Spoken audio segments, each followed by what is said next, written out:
Bantu Technologies. Donc, on va présenter Bantu plus largement. Merci aux invités qui nous ont rejoints. Je m'appelle Mohamed Moustapha Diouf et je suis le directeur général de Bantu Technologies. Et je suis accompagné par mes collègues, que je les accompagne parce que c'est elles qui vont faire l'essentiel du travail aujourd'hui.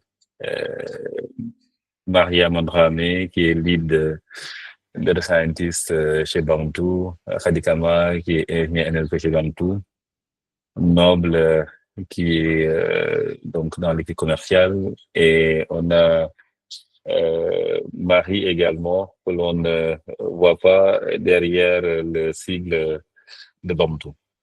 Donc, n'hésitez pas à ouvrir vos micros et puis poser des questions. L'objectif, en tout cas, c'est de démystifier l'IA et puis aussi voir quels sont les impacts que ça peut avoir sur nos métiers. 2024 se termine. Ce webinaire était pour nous une sorte de cadeau de fin d'année. Et puis, on espère que, justement, l'année 2025 va démarrer en trombe. Je sais que 2024 a été assez compliqué, on va dire, pour l'activité commerciale et l'activité tout simplement dans nos pays. Donc, sans plus tarder, oui, je vais passer donc au prochain slide. Je sais pas comment vous voulez, très bien. Donc, ça, c'est le plan qu'on va suivre. Donc, on peut parler de Bantu. Euh, D'ailleurs, je sais pas si avant ce séminaire-là, vous connaissez déjà Bantu. Donc, si vous pouvez réagir par le pouce haut ou bas pour dire oui, vous connaissez Bantu. Ça me permettra de savoir si on doit s'étendre sur Bantu qui nous sommes ou pas.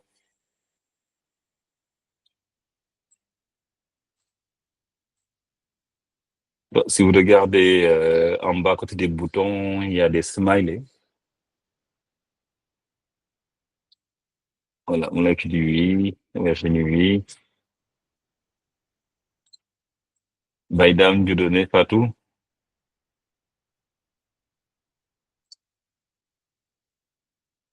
Dieudonné, non. Hmm. D'accord, ouais, on espère à l'issue de ce webinaire, en plus voilà, de démystifier l'IA, c'est pas le cas déjà, on fait plus sur Bamboo. Après, on parlera de l'IA, donc en bref, qu'est-ce que c'est? Bon, même s'il n'y a pas de définition unanime sur l'IA, donc on dira également nous, comment est-ce qu'on définirait l'IA. Voir des cas d'usage concrets, parce que là, ce qu'on veut, c'est euh, vraiment ne pas être sur des généralités, mais vous montrer réellement sur un certain métier comment l'IA est utilisée. Et maintenant, pour vous, l'IA en 2025, quelle est la stratégie que vous devez avoir?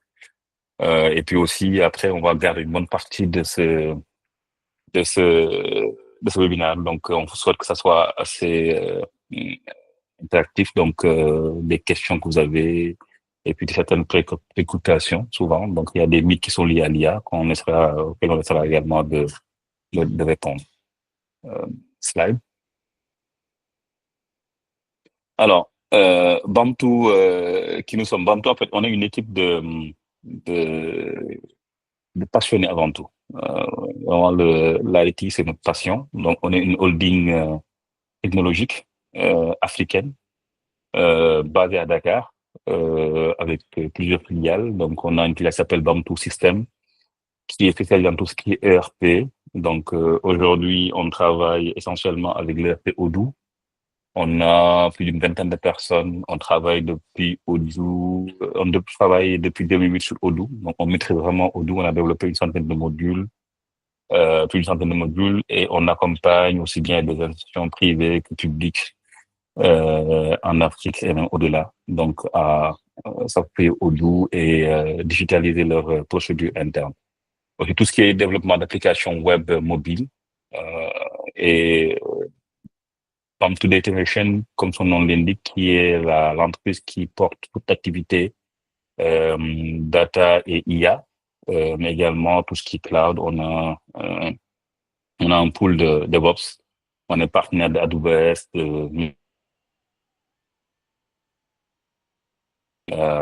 également de Oracle Cloud. Donc, quel que soit le cloud public que vous voulez utiliser, voilà, on a les DevOps qui ont l'habitude de l'utiliser. Et puis la branche BAM to Consulting, qui est, oui, voilà, vraiment le consulting à col blanc. Donc aujourd'hui, c'est tout ce qui est formation, audit, cybersécurité, gouvernance ici. On a également une filiale en France et également une filiale au Nigeria et si Dieu le veut, à partir de janvier également, on va être présent à Abidjan. Slide. Donc, comme je disais, hein, c'est vraiment une holding africaine. Donc, c'est basé à Dakar, mais on a plusieurs nationalités au sein de nos effectifs.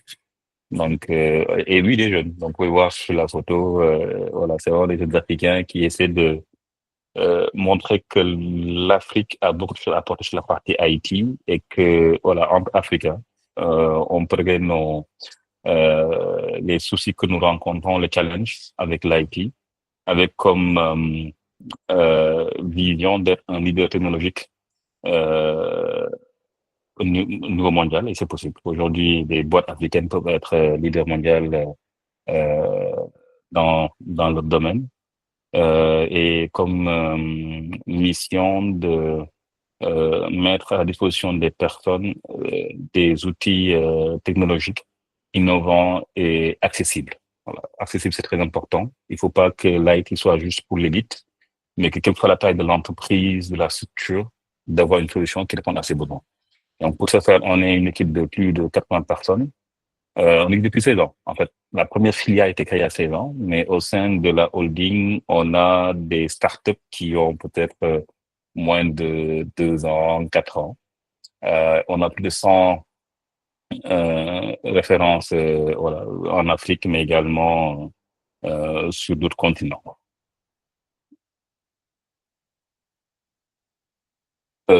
On est un acteur majeur donc dans la sous-région hein, sur l'IA. Je pense qu'on est pas mal tous dans ce domaine-là. Depuis 2018, on a une filiale dédiée vraiment à la data et l'IA, où on a des data scientists, des data ingénieurs, des data analysts, des data stratégistes également, qui aujourd'hui accompagnent nos clients. Parmi ces clients-là, donc on peut signer des grands groupes comme ce qu'on appelle Orange au Sénégal, Free, qui s'appelle maintenant Elias, qui ont utilisé des solutions qu'on a développées autour de l'IA, notamment une solution qui s'appelle Gami, qui permet de faire de l'extraction d'informations sur des documents avec de l'IA. Également, on a travaillé avec la B6 qui est devenue Sunu Banque maintenant, sur la détection de fraude sur les transactions. Mais également, on a eu à développer des chatbots autour voilà, de la santé, mais également des banques. Donc, on travaille avec la banque islamique. Peut-être que des clients de la banque islamique utilisent le WhatsApp banking. En fait, c'est nous qui l'avons développé. Également, sur les stores, vous pouvez accéder à des applications comme Saïd Hémophilie, Saïd Tension, qui permettent de gérer des maladies comme l'hémophilie ou l'hypertension artérielle. Et derrière, effectivement, il y a des composantes IA aujourd'hui qu'on a développées. Donc ça, c'est juste quelques exemples de réalisations. Également, on a des entreprises basées au Ghana ou au Nigeria qu'on a beaucoup aidé à automatiser certaines tâches grâce à l'intelligence artificielle. Next.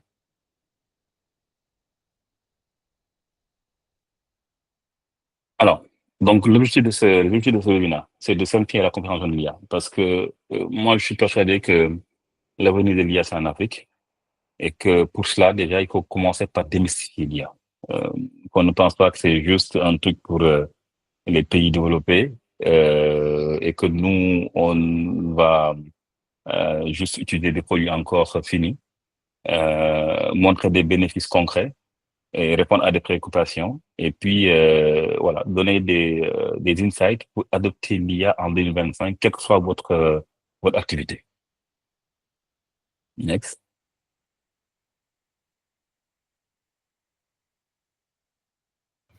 Alors, là, je pense que je vais laisser la parole, c'est à Mariama. Oui, c'est ça. Voilà. Et Merci. bonne suite. Bonjour à tous et merci de nous avoir joints pour ce webinaire aujourd'hui.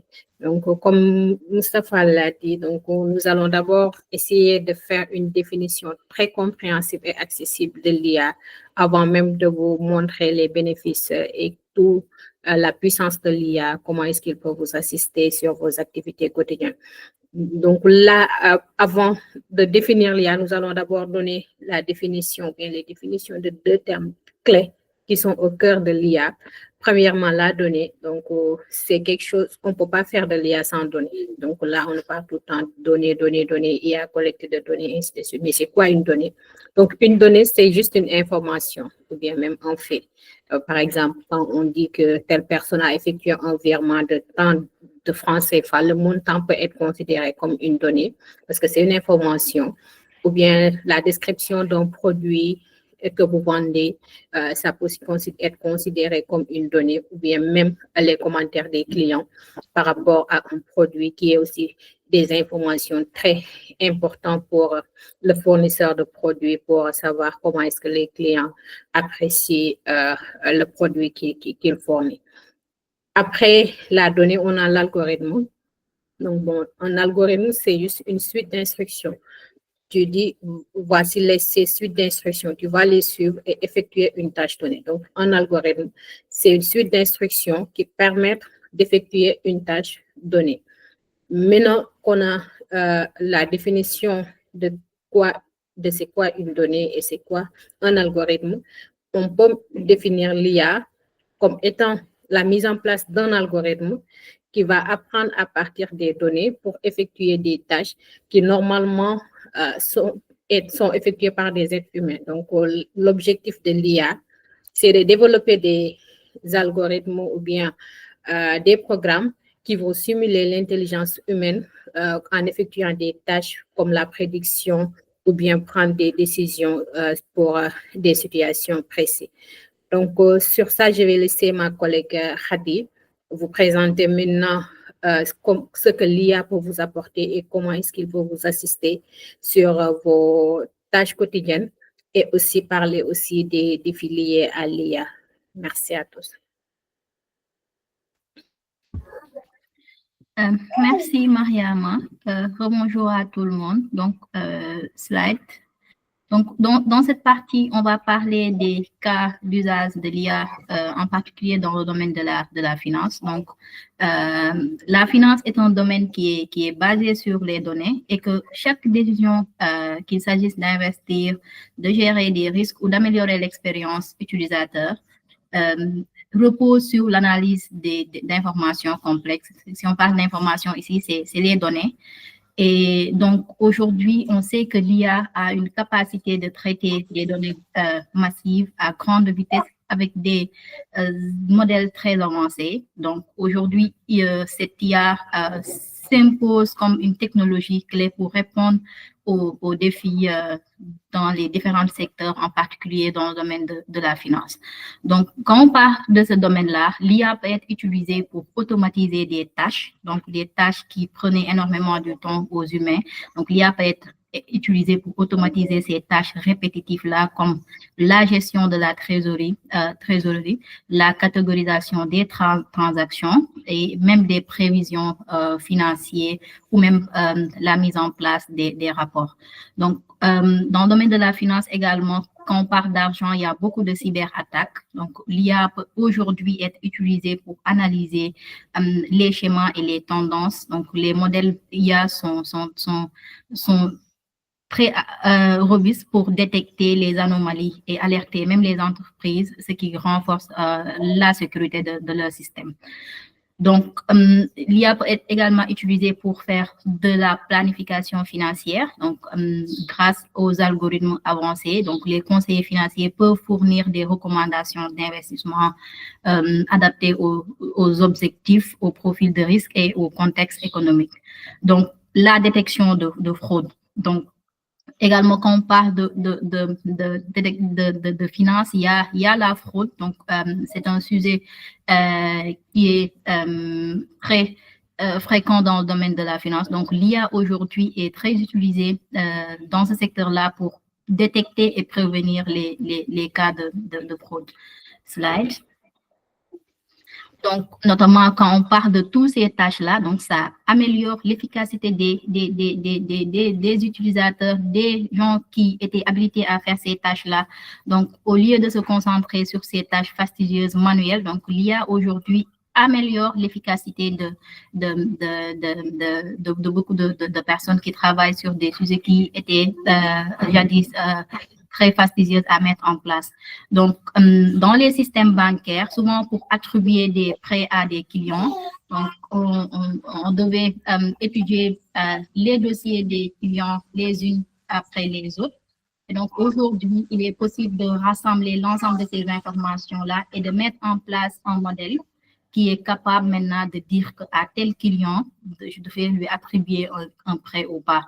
Donc, il y a également cette personnalisation-là des services. Donc, souvent, vous le voyez avec Orange, peut-être, qui vous cible et vous dit que vous devez acheter telle chose, ou bien même dans d'autres sites comme Alibaba ou bien Amazon. Donc, ils vous personnalisent des contenus en fonction de ce que vous regardez le plus souvent ou en fonction de ce que vous avez vu lors de votre dernière visite.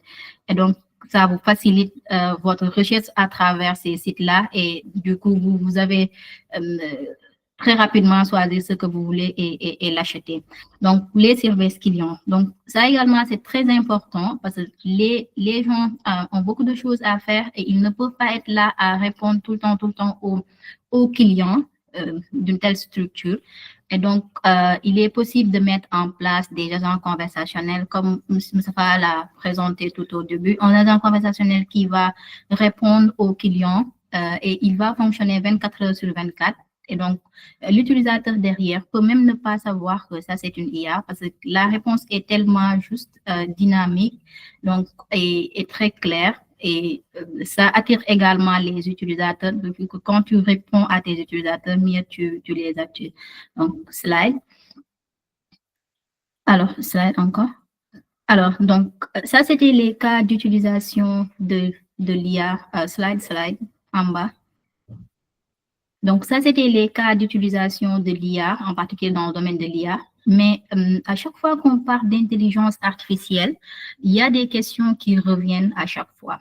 Donc, Mariam a présenté l'intelligence artificielle comme un outil qui simule en quelque sorte l'intelligence humaine.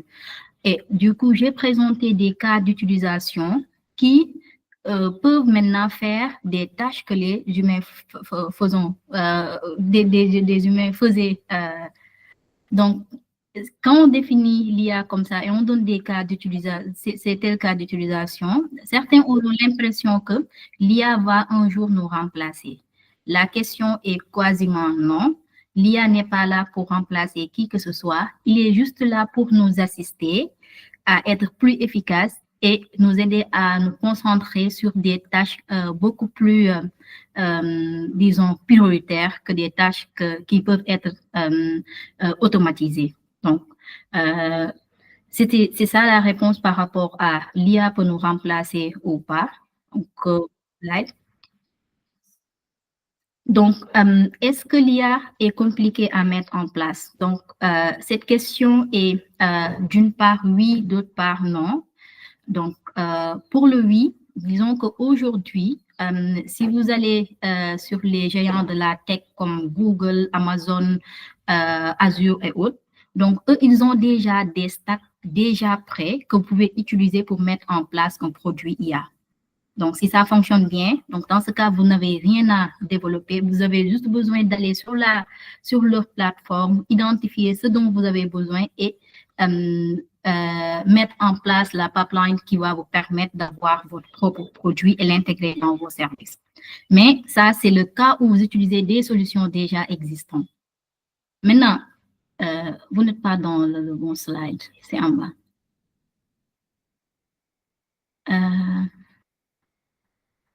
C'est pas ici, je ne me trompe pas. C'est le slide avant. Voilà. OK. Le slide suivant. OK, c'est ça. Désolée.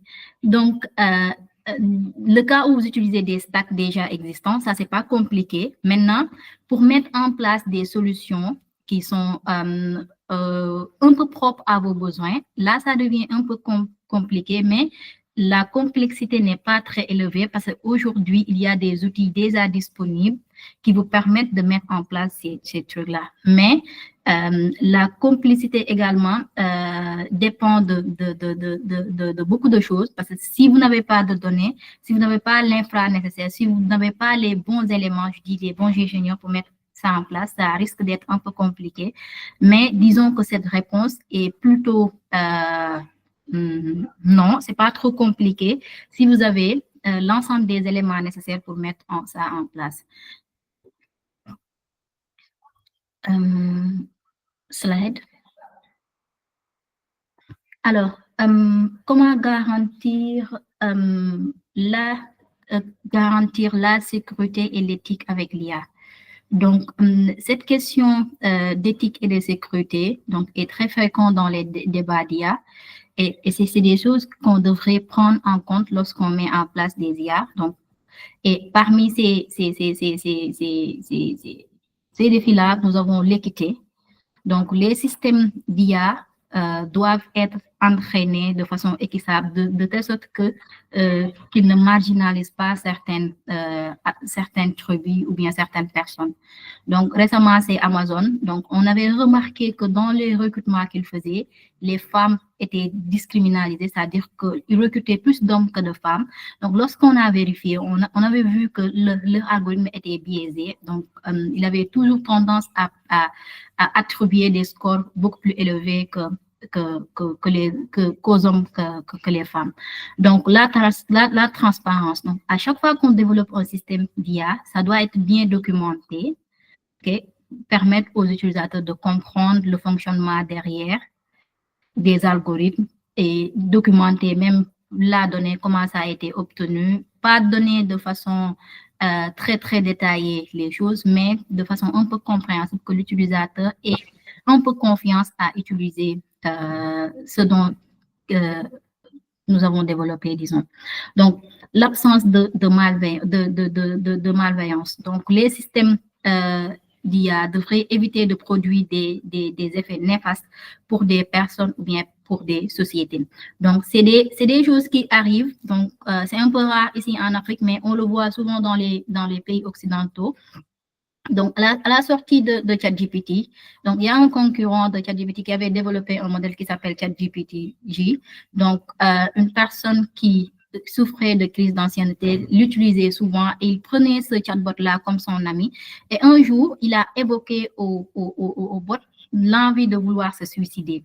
Et le bot lui a dit, si tu veux se suicider, fais-le. Et même il a même guidé en lui disant que tu peux faire ça, tu peux faire ça. Donc, 2 semaines plus tard, on a remarqué que la personne s'est suicidée.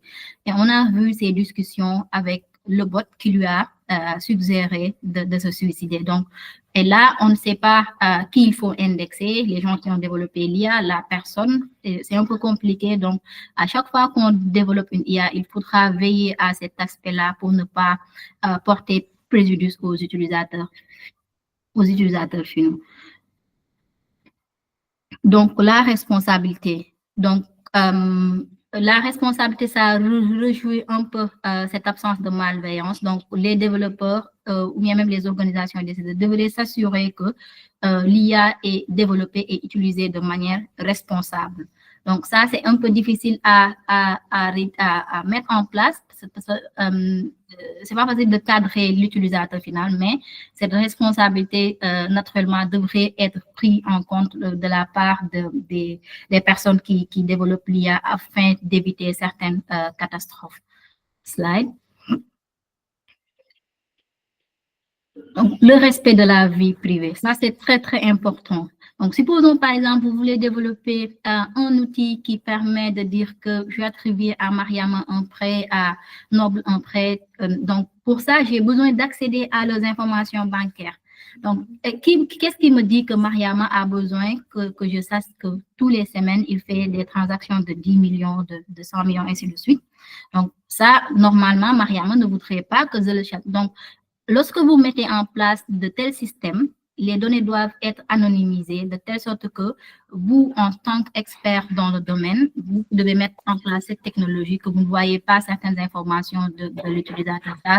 Ça rentre un peu dans le respect de la vie privée des utilisateurs parce que vous les exploitez pour mettre en place quelque chose qui va leur être utile, mais il faut quand même respecter leur vie privée. La robustesse. Donc, la robustesse, c'est quelque chose qu'on doit beaucoup prendre en compte lorsqu'on développe un système d'IA. Vous dites que vous voulez attribuer des prêts, vous voulez détecter des fraudes. Maintenant, est-ce que votre système est robuste à ce point? Est-ce que vous ne direz pas à chaque fois que telle transaction n'est pas frauduleuse alors qu'elle est frauduleuse, ou bien telle transaction est frauduleuse alors qu'elle ne l'est pas? Non. Ça, il faut vraiment, après avoir développé votre système, faire beaucoup de tests, regarder les éventuels cas d'utilisation possibles et même gérer les exceptions afin que votre système soit vraiment robuste, qu'il fasse de bonnes, ça peut être des prévisions, des prédictions ou bien des générations. En tout cas, avant de déployer votre système, assurez-vous qu'il est bien robuste et qu'il ne donne pas de mauvaises prédictions. Donc, l'inclusivité. Donc, l'inclusivité, ça, nous, disons, en tant qu'Africains, nous devons beaucoup y travailler. Et donc, Bamtou, depuis, disons, 2018, il travaille en ça. On parle de l'intégration des langues africaines avec l'IA. Donc, si vous voyez aujourd'hui, les systèmes d'IA qui existent, ils sont beaucoup plus utiles pour les Occidentaux que pour nous. Donc, disons que nos langues sont exclues. Si vous voyez les modèles qui génèrent des images, par exemple, ils sont plus robustes sur la génération d'images des blancs que nos images. Si vous voyez les modèles de langue aujourd'hui, ils sont plus robustes sur la génération des langues étrangères telles que l'anglais et le français ou par rapport à nos langues. Donc, les systèmes d'IA devraient en quelque sorte prendre en compte ces différentes, disons, cette diversité-là des utilisateurs pour qu'il soit utile à tout le monde, au lieu qu'il soit utile juste à une minorité, et les autres vont rester là à travailler pour avoir la même chose. Donc, je pense que c'est tout pour cette partie des questions et des use cases qu'on pouvait utiliser avec l'IA. Donc, je pense que je vais laisser Moustapha conclure, ou Mariama. Merci beaucoup, Fadi, merci. Alors, avant de conclure, hein, donc il nous reste donc la partie slide sur les voilà, sur 2025, donc voilà, quelle stratégie avoir. Alors, c'est vrai qu'aujourd'hui on a c'est l'euphorie sur l'IA. C'est Bamtou, ce qu'on dit à chaque fois chez les clients que nous accompagnons. L'IA et la data ne doivent pas être juste un projet technique. Toutes les entreprises qui ont pris ce voyage-là vers l'IA comme étant purement un projet technique ont échoué. L'IA doit venir, et la data de manière générale, appuyer des objectifs stratégiques de l'entreprise. Par exemple, aujourd'hui, on va dire, voilà, l'objectif, c'est d'avoir 25% de plus dans le chiffre d'affaires. Comment ça se traduit avec comment la data et l'IA peuvent venir aider. Donc, par exemple, réduire le churn ou détecter, par exemple, les produits qui se vendent le moins ou ce que les gens disent sur la marque, par exemple. C'est l'objectif qu'on doit avoir. On parle beaucoup de LLM. Aujourd'hui, tout le monde a son assistant LLM pour répondre au mieux aux besoins du client. Des chatbots, effectivement, qui permettent d'avoir un agent disponible 24/24, 7 jours sur 7. Et puis, oui, certains qui démarrent toujours avec la partie analytics pour mieux comprendre de manière descriptive le fonctionnement de l'entreprise. Slide. Mais tout ça devra commencer par quelque chose. Savoir quelle est la maturité de l'entreprise. Alors, on a défini ces maturités-là donc en 5 niveaux de maturité, donc classés en 2 parties, les suiveurs et les leaders. Et justement, un penseur africain disait que lorsqu'on est en train de vivre une révolution, une bifurcation rapide due à la technologie, il y a 3 comportements. Ceux qui réagissent vite, ils s'en sortent. Ceux qui réagissent mais tardivement, donc deviennent des suiveurs. Et ceux qui ne font rien deviennent la proie des autres. Maintenant, c'est à vous de définir où est-ce que vous voulez être. Est-ce que vous voulez être un leader ou est-ce que vous voulez être une proie? Donc, dans ce niveau de maturité, donc il y a 5 niveaux. Donc, en attente, donc ça veut dire qu'aujourd'hui, les données sont considérées comme des sous-produits, juste des livrables que l'informatique, dont l'informatique dispose. Il n'y a aucune organisation, organisation responsable des données. Et il n'y a pas un travail de sensibilisation de faire de ces des données vraiment un levier de croissance pour l'entreprise. Et puis, il n'y a pas d'investissement, aussi bien que la technologie que les personnes également. Donc là, vous pouvez vous considérer comme vous êtes vraiment en attente. Donc, potentiellement, vous pouvez être une proie. Donc, l'autre niveau, c'est ceux qui sont en phase de démarrage. Slide. Donc, vous comprenez que oui, il faut faire quelque chose. On sait que les données, c'est une mine d'or. Il y a eu de premières initiatives visant à exploiter le potentiel des données. Et puis, il y a un travail d'appropriation, de définir des rôles pour des projets de données. L'autre niveau, c'est les gens qui sont en construction, en labourage. Next. Donc, il y a des investissements importants qui sont effectués pour rationaliser les données, ne plus avoir des données qui sont en silo. Que, par exemple, les sales puissent avoir accès aux informations des données qui viennent des opérationnels très rapidement. Donc, il y a des pilotes qui ont été initialisés et même déployés, même si c'est de manière isolée. Et on a aussi des équipes dédiées qui travaillent autour de la donnée. Donc là, vous êtes vraiment en train de monter en compétence sur la donnée. L'autre niveau de maturité, c'est donc l'accélération. Il y a déjà des efforts assez énormes qui ont été donc consentis pour maîtriser les données, pour mettre cette culture donnée au sein, à l'échelle de l'entreprise. Il y a une équipe de DataOps également qui sont là vraiment bien exploiter les données. Les données sont considérées comme un actif, comme un produit aussi important que les produits que l'entreprise commercialise. Et au niveau de l'entreprise, tout le monde comprend que les données doivent être au cœur de toute prise de décision. Et enfin, le dernier niveau qui est le niveau leader. Donc, ça veut dire qu'aujourd'hui, votre entreprise est reconnue dans le secteur à la pointe de toutes les technologies, de toutes les technologies données. Donc, vous avez mis en place de nouvelles méthodes pour la science et l'ingénierie des données. Et également, donc, même développer de nouveaux cadres pour des projets données. Et puis, vos revenus ont considérablement augmenté grâce à l'exploitation des données et à l'IA. Donc là, vous êtes reconnu comme étant un leader. Maintenant, en fonction de là où vous êtes, vous pouvez définir votre cible et avoir la stratégie pour atteindre cet objectif-là. Slide. Donc, nous, souvent, ce qu'on fait, on utilise un framework qui s'appelle le 3D. Donc, on démarre d'abord par une phase due diligence. On vient pas de suite, on dit dans l'inventaire en disant, écoutez, commence à faire tel projet, etc. On va prendre le temps de faire une due, de regarder aujourd'hui, qu'est-ce que vous avez, quels sont vos objectifs stratégiques et comment aujourd'hui la data et l'IA peuvent permettre d'atteindre ces objectifs stratégiques.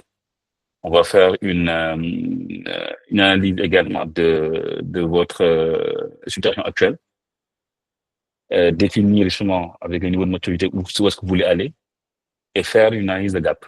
Qu'est-ce qu'il faudrait pour passer de votre état actuel aux objectifs que vous fixez. Une fois qu'on a ça maintenant, on va designer le système. Donc, on va dire pour ça, effectivement, quels sont les cas d'utilisation qui doivent être implémentés. Donc, à partir de ces cas d'utilisation-là, maintenant, on va identifier les données qu'il faut pour supporter ces cas d'utilisation, définir l'architecture technique à mettre en place, quelle est la gouvernance également qu'il faut mettre autour de tout ça, et quel est aussi l'operating model. C'est quoi aujourd'hui, comment vous devez être organisé? Est-ce que vous devez avoir une équipe centrale pour les données, pour tout ce qui est projet IA, projet données, ou est-ce que vous devez avoir dans chaque, en fonction de la taille de votre entreprise, avoir des équipes qui sont distribuées, ou vous devez avoir un mode de fonctionnement hybride, avoir une équipe centrale, mais avoir des démembrements, par exemple, au niveau des plus grandes directions, comme tout ce qui est vente ou tout ce qui est opération, par exemple, pour aller au mieux. Donc là, on fait vraiment la partie design. Et la dernière partie, c'est la partie delivery. Donc, l'architecture qu'on a définie, les use cases qu'on a identifiés, maintenant, on va commencer à mettre en place. C'est vraiment cette démarche-là aujourd'hui qu'on utilise pour accompagner les clients que nous avons. Et c'est une démarche que l'on conseille fortement. Slide. Ce qui est important, une fois de plus, et j'insiste, on peut sauter ça. Next slide. Les projets data IA qui réussissent, c'est les projets qui ne considèrent pas, les entreprises qui ne considèrent pas ces projets-là comme uniquement étant de la technique. Il faut tout le temps partir d'un besoin métier. L'exemple que je viens de tout à l'heure, c'est qu'aujourd'hui, on veut par exemple réduire notre taux de churn de 25%, par exemple. Ça, c'est un objectif métier aujourd'hui, business. Et après, on va regarder, tiens, pour faire ça maintenant, qu'est-ce qu'il faudrait? Quelles sont les données dont on a besoin pour faire ça? Il nous faut, par exemple, l'utilisation, le cycle de vie du client, par exemple. Il nous faut ses derniers achats sur 3 ans, par exemple, etc., etc. Il nous faut les données qui viennent du CRM, par exemple. Et une fois qu'on a ça, maintenant, la partie technique vient uniquement en troisième position. Souvent, les gens vont aller faire la technique au début. Et en fait, finalement, on va se rendre compte qu'on va construire quelque chose qui ne répond pas à des besoins métiers. Donc, partir du besoin métier, définir les données dont on a besoin, dans quel département c'est, comment faire pour aller les récupérer, et après, finir par la partie technique, qui en général n'est pas le plus compliqué, et on peut trouver des personnes ou ce type de consulting comme Bantu pour les accompagner dans ça. Voilà. Slide.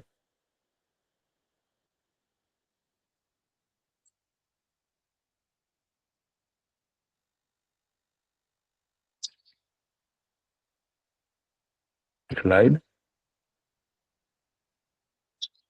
Bon. Mais je pense que, en tout cas, c'est ce qu'on avait voulu partager avec vous durant ce dernier webinaire. Démystifier l'intelligence artificielle. Hadi et Mariama ont montré aujourd'hui, après avoir défini c'était quoi l'intelligence artificielle, selon notre considération, les métiers, différents métiers, comment ces métiers-là utilisent. On a montré les cas d'usage concret et aussi pourquoi aujourd'hui les entreprises, et surtout celles en Afrique, devraient tirer parti de cette révolution. Dans un premier temps, peut-être voir comment est-ce qu'on peut automatiser les choses, améliorer les performances avec peut-être des outils qui existent déjà, ou comme on le conseille, avoir une véritable stratégie donnée qui permettrait d'avoir une vision globale pour que votre entreprise puisse être leader dans ce domaine?